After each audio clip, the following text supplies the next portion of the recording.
Actively present during both the time of the Galactic Republic and the Galactic Empire was Clan Vizla. They were the leading clan of House Vizsla, and during the era of the modern Galactic Republic, one of their own, Tar Vizsla, became the first Mandalorian to join the Jedi Order. Tar created a distinctive black-bladed lightsaber called the Darksaber, which became the symbol of leadership for House Vizsla.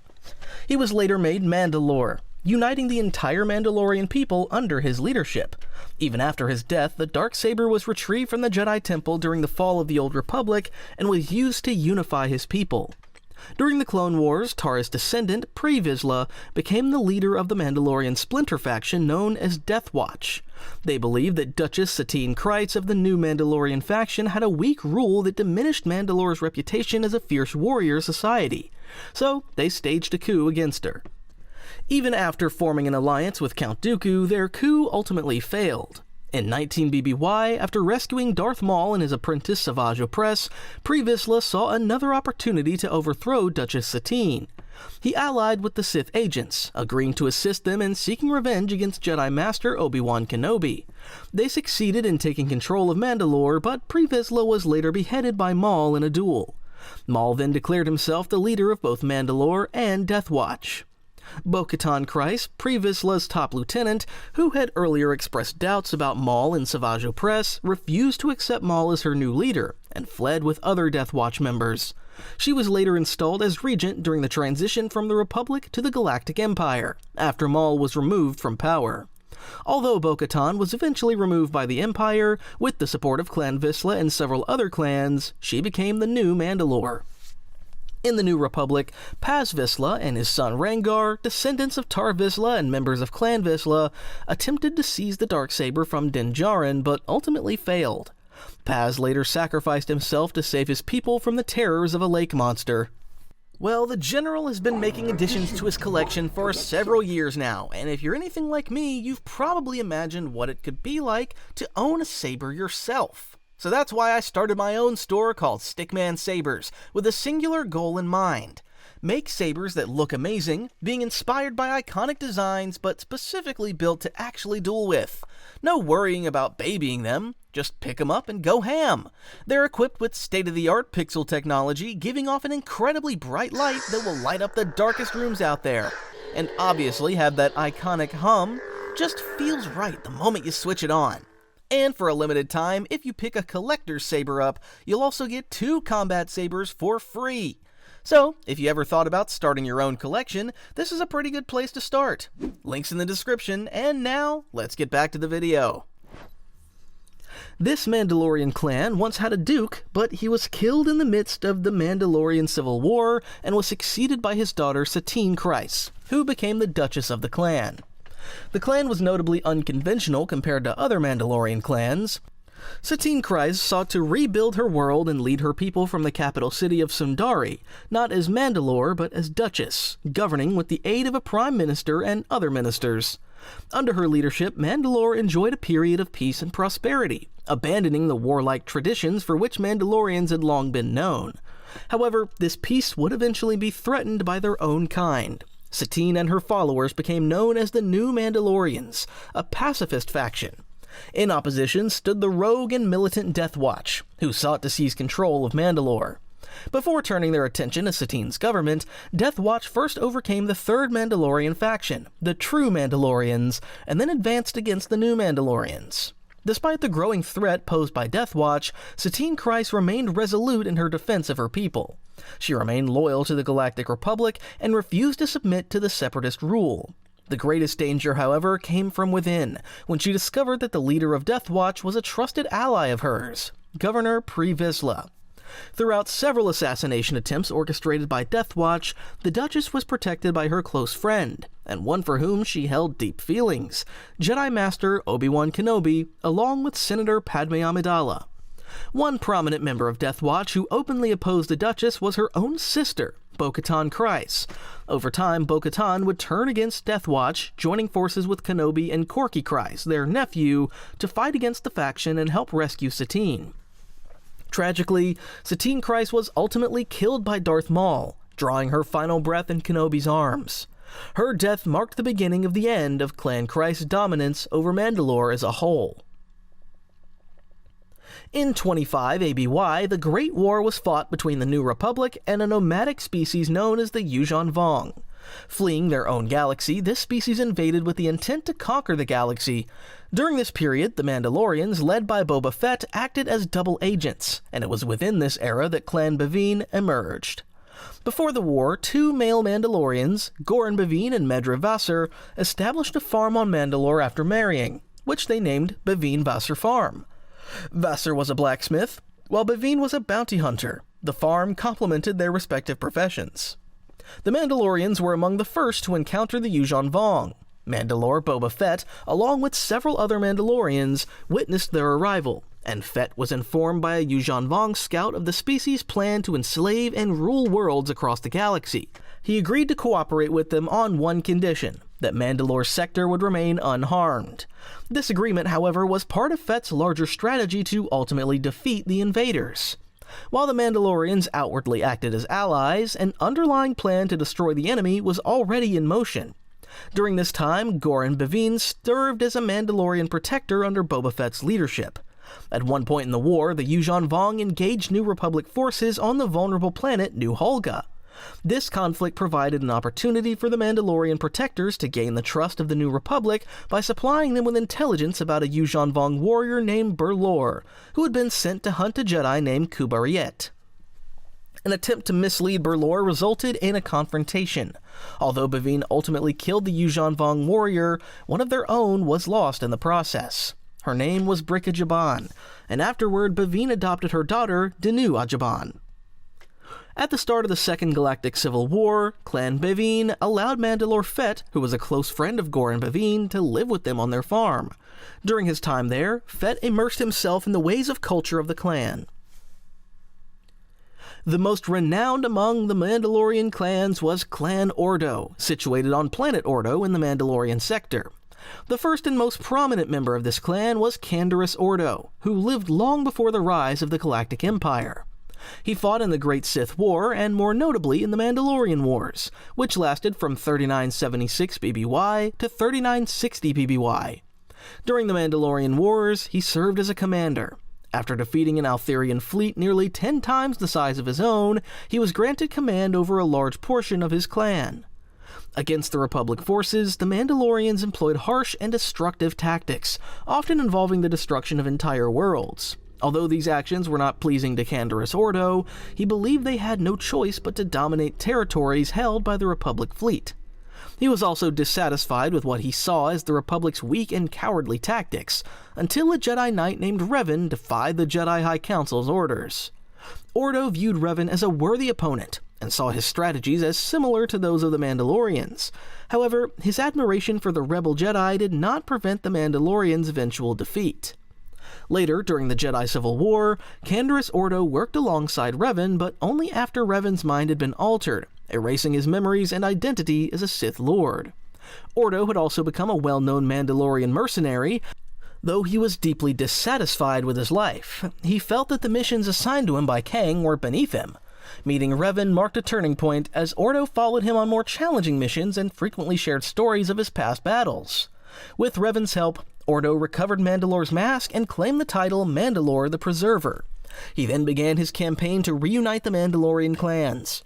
Through his efforts, he succeeded in expanding his own clan and uniting multiple clans under his leadership. Among the Mandalorian clans, Clan Varad was notorious for its violent reputation.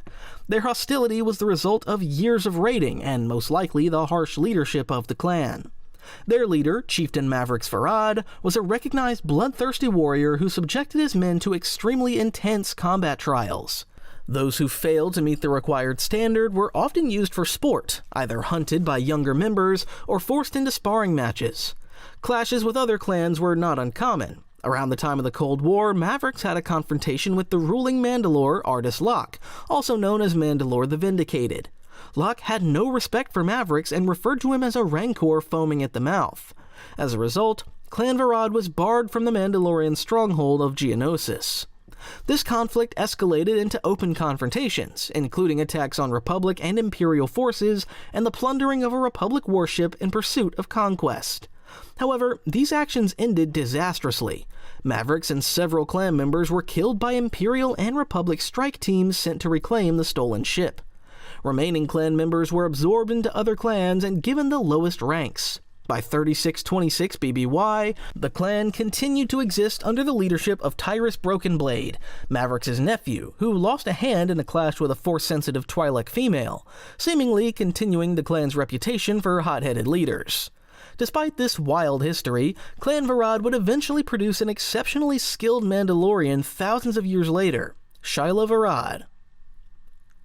Right from the Mandalorian Wars, Clan Fett consisted of farmers, mercenaries, bounty hunters, and conquering Mandalorian neo-crusaders. The name Fett was transliterated from the Mando'a word Vet, which means farmer. The first member of the clan was Cassius Fett, who, during the Mandalorian Wars, served as second in command to the renowned Mandalore the Ultimate, leader of the Mandalorian neo-crusaders and one of the last Tongs to bear the Mandalore title. Conquering the galaxy was the primary mission of this Mandalorian group, but their ambitions were thwarted when they were defeated in battle by the Jedi Knight Revan.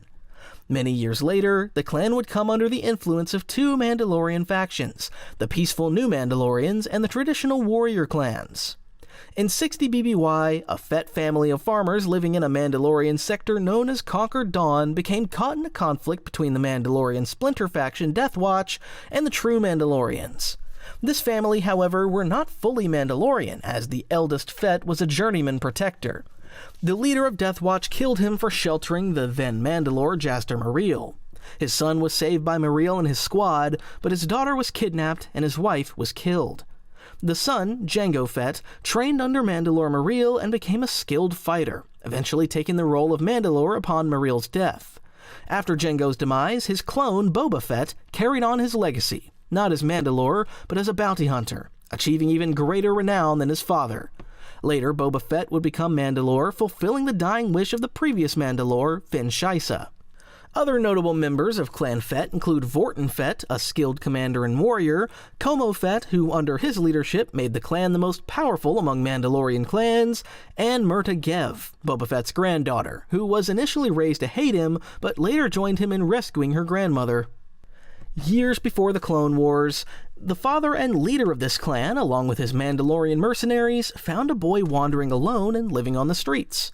The boy attempted to attack him with a three-sided knife he had taken from his dead father. However, the clan leader, moved by compassion, calmed the child and brought him back to the Mandalorian camp. The name of this clan leader was Skirata. The boy he found was later adopted as his son and given the name Cal, which means knife in Mando'a. At the time, the clan consisted only of these two, Skirata and his adopted son, Cal Skirata. The kindness shown to Cal would later inspire him to extend the same compassion to others as he grew older. The clan eventually expanded to include the Null Arcs, who were considered failures by the Kaminoan technicians when Cal was summoned to Kamino to train clones. Around the time of the Clone Wars, Cal also adopted Omega Squad, providing them with the guidance and care of a father. He later took in a former Jedi, Barton Jusek, whom he came to regard as a son after developing a special bond during a mission on Coruscant. Cal's fatherly role within the clan earned him the affectionate title Cal Buir, which in Mando'a means Papa Cal.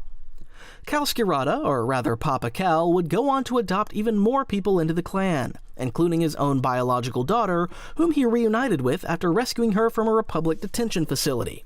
As the Clone Wars drew to a close and Order 66 was executed, the clan was forced into hiding on a remote farm owned by Cal on Mandalore. Upon the Mandalorian excision, members of this clan became supporters of the pacifist New Mandalorian faction, as well as the traditional warrior clans. A renowned member of the clan was Dread Priest. He was among the Mandalorians selected by the legendary Jango Fett to instruct and train clone commandos of the Grand Army of the Republic. Dread was abusive and extremely tough on the clones. He began a relationship with Isabet Rowe, another Mandalorian chosen by Jango Fett to train clones on Kamino. His trainees considered him violent and extreme, as he forced them to fight against each other in brutal competitions. These harsh training methods caused the clones to suffer terrible injuries, some treatable, others fatal. Jango Fett eventually intervened and put a stop to Dread's horrifying methods. In 19 BBY, Dread and Isabet joined the Death Watch faction. At the end of the Clone Wars, they worked with the local Imperial garrison, attempting to recruit more people into Death Watch. At one point, Dredd tried to convince Mij Gallimar, the Mandalorian doctor on Kamino, and Ordo Skirata to join the faction, but their refusal led to his death. His unwavering support for the Mandalorian effort to rebuild their old empire remained firm until the end. Gallimar and Skirata carried his body and dumped it into the Khalida River. Clan Kelborn existed during the Mandalorian Wars. One of the most famed members of this clan was Jikon Cadera, who led a splinter faction in support of the Galactic Republic, but opposed the Sith-favoring reign of Mandalore the Vindicated. An attempt to kill Jikon failed, leading to a bounty being placed on him. The elusive Mandalorian found refuge on Taris, where he dwelt for nearly a decade. His extended stay became an advantage, as he became intimately familiar with the planet's terrain. He would later use his knowledge to protect himself and ultimately kill the Sith Lord Darth Shatra.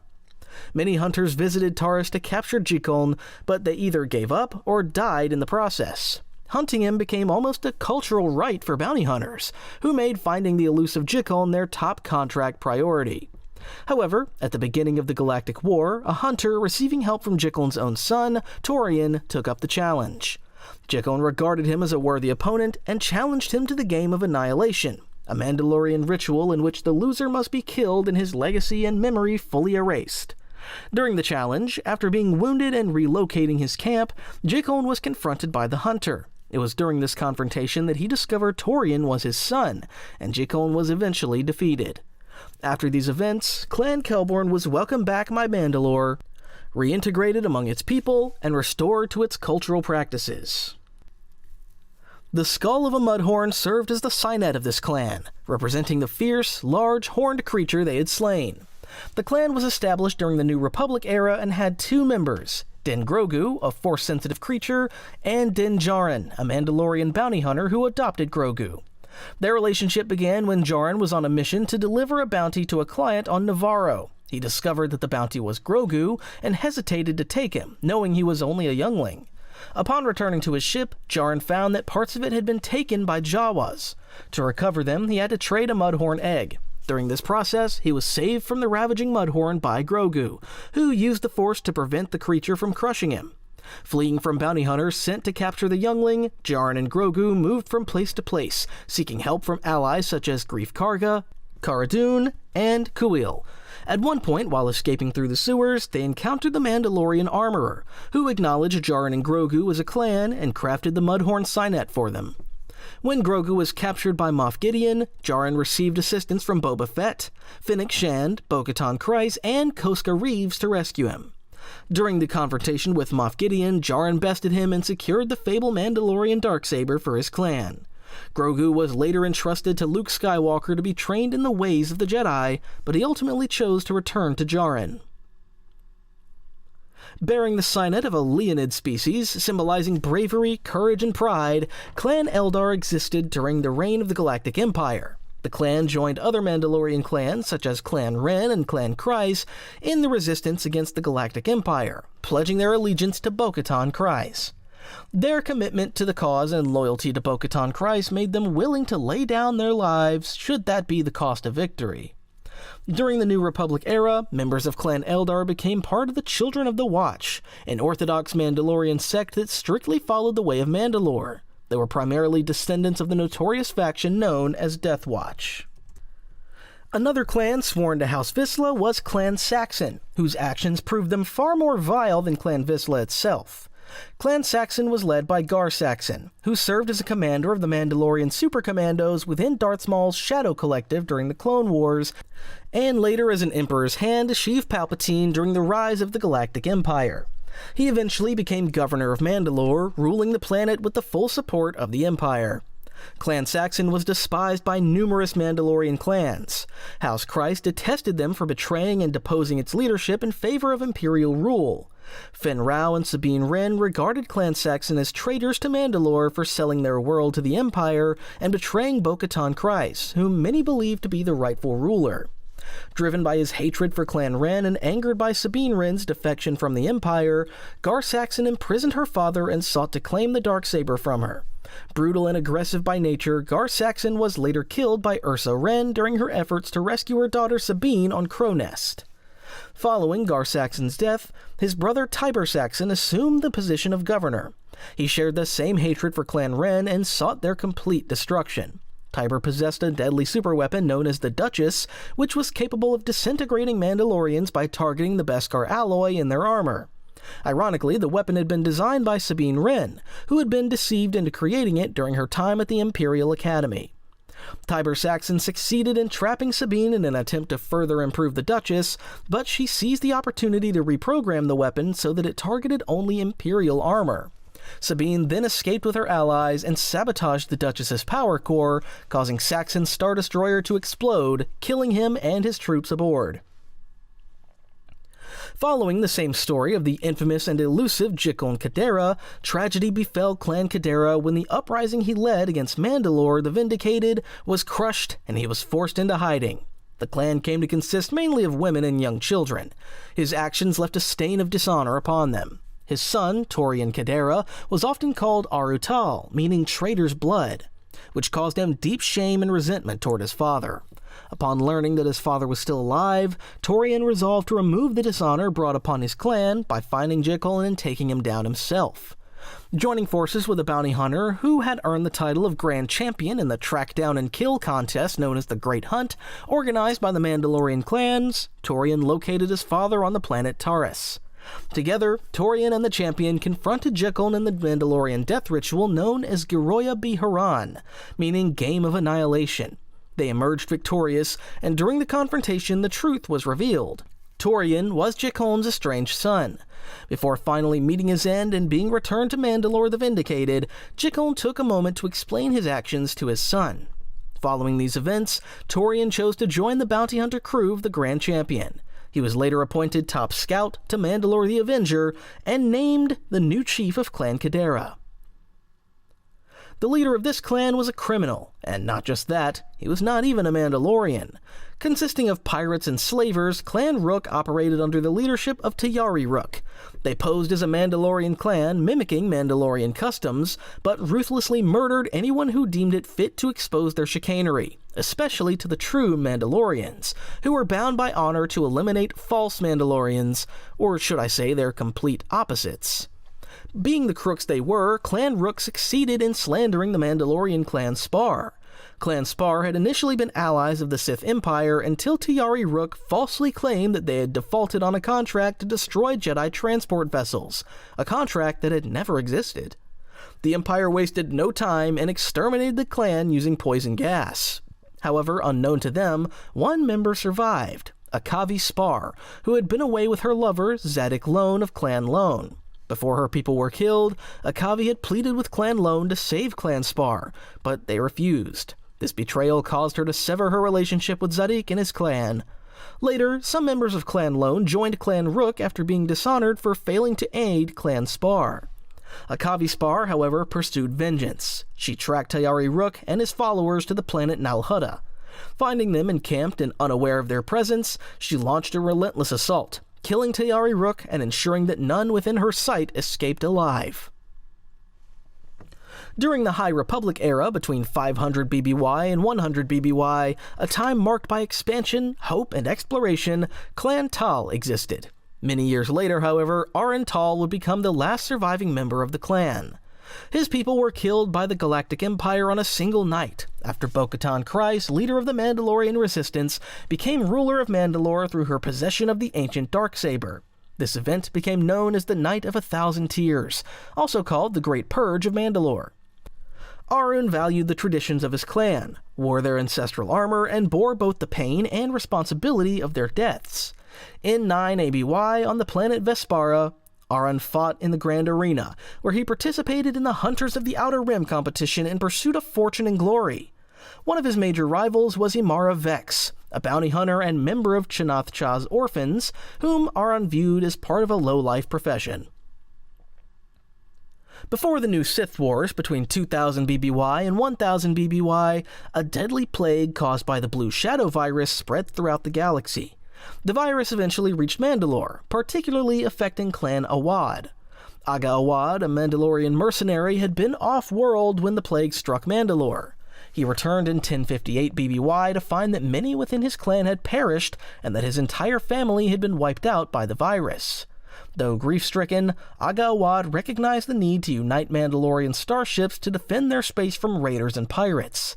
He initiated a movement known as the Return, which encouraged Mandalorians from across the galaxy, including the strongest members of various clans, to come back and defend Mandalorian space.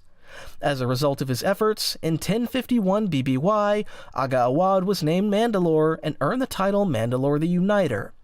During his reign, he improved Mandalorian armor, surpassing the designs used by the Mandalorian Neo-Crusaders who had fought during the Mandalorian Wars.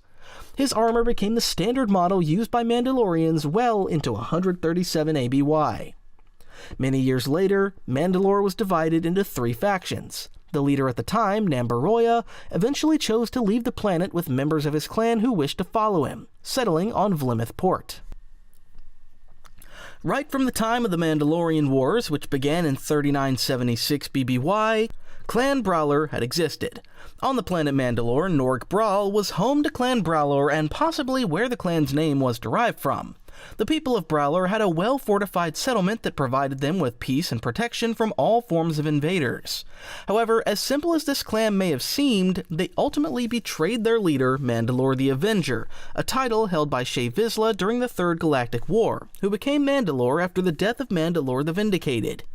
Clan Bralor joined other clans in siding with the Hidden Chain, an organization led by Heta Kol, a primary opponent of Mandalore the Avenger. The organization was founded on the belief that Mandalorians should employ their combat skills in battle rather than serve as hired mercenaries, which would only further their own agendas.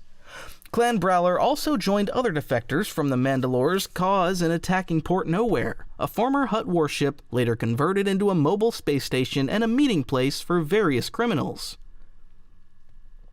During the Second Galactic Civil War, a conflict between the Galactic Alliance and the Confederation, Clan Vevut was already in existence. It was founded when a veteran Mandalorian soldier, Navok Vevut, adopted a young orphaned boy named Awaud. Ges was the child of Novok's neighbors, and Novok had known him since birth.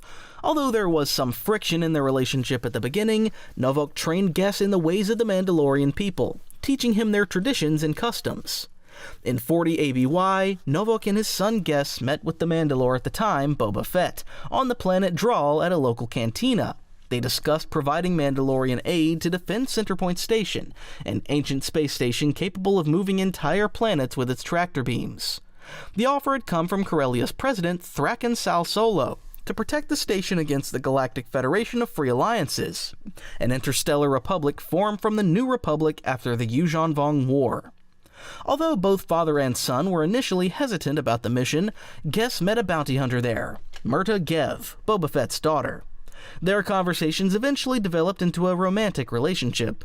Together with Novok, Ges and Murta fought in the Second Battle of Fondor against the Sith Lord Darth Caedus and his forces. They emerged victorious, and upon returning, Ges and Murta were married, with Murta becoming the newest member of Clan Vevut. The Wren clan was a clan under House Vizsla, led by Countess Ursa Wren. She was part of the Mandalorian splinter group, Death Watch, which sought to take control of all of Mandalore. Other members of the clan included her husband, Alric Wren, her son, Tristan, her daughter, Sabine, a prominent member of the clan, and other Mandalorian warriors. Although all of them had at one point sided with the Empire, Sabine would later oppose Imperial rule and join a rebel cell. Initially seen as a traitor by her family, she eventually returned and convinced them to join the rebellion. During a confrontation with the Imperial Viceroy Gar Saxon of Clan Saxon, Ursa Wren shot him to save Sabine, paving the way for reconciliation between mother and daughter. The entire Wren clan ultimately joined Sabine in fighting against Clan Saxon and the Empire. Following the restoration of her relationship with her mother, Sabine led a detachment of Mandalorian volunteers and ships, including her brother Tristan, to break the Imperial Navy's blockade of her rebel cell's chopper base. Sabine and the forces from Clan Wren succeeded in destroying an Imperial heavy cruiser, allowing members of the rebel cell to escape. Later, after rescuing her father from an Imperial prison outpost where he had been held by Gar Saxon's brother, and destroying the superweapon in his care, Sabine persuaded Bo-Katan Kryze, who had laid claim to the Darksaber, to lead Mandalore. Upon Bo-Katan's acceptance, Clan Wren and other Mandalorian clans pledged allegiance to her as the new Mandalore. However, during the Great Purge, the Empire descended on Mandalore and wiped out many, including nearly all members of the Wren clan. Sabine became the only known survivor. Members of this clan were found supporting either the pacifist Mandalorian faction or the traditional warrior faction. However, in 19 BBY, a member of Clan Gedyc emerged not just as a supporter of Death Watch, but as its leader. His name was Lorca Gedyc. Lorca considered the current state of the Mandalorian people appalling, as most had become mercenaries or bounty hunters. To him, it seemed as though his people were living off crumbs. He compared the present Mandalore with the Mandalore of yore, when the Mandalorian people had conquered star systems and forged an empire renowned throughout the galaxy. For Lorca, allying with the Empire was the most solid and effective solution to restore Mandalore's former glory and power.